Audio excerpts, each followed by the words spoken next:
ఆంధ్రప్రదేశ్ క్యాడర్కు చెందిన ఐఏఎస్ లోకేష్ జన్మదిన వేడుకల సందర్భంగా సన్నీ యువసేన ఫౌండర్ సాయి రతన్ ముదిరాజ్ ఆధ్వర్యంలో వరంగల్ ఆటోనగర్లోని ఆదర్శ అందుల పాఠశాలలో అన్నదాన కార్యక్రమం నిర్వహించారు.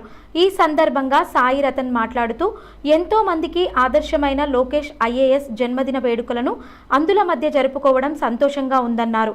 అనంతరం అందుల పాఠశాల పిల్లలతో కలిసి భోజనం చేశారు.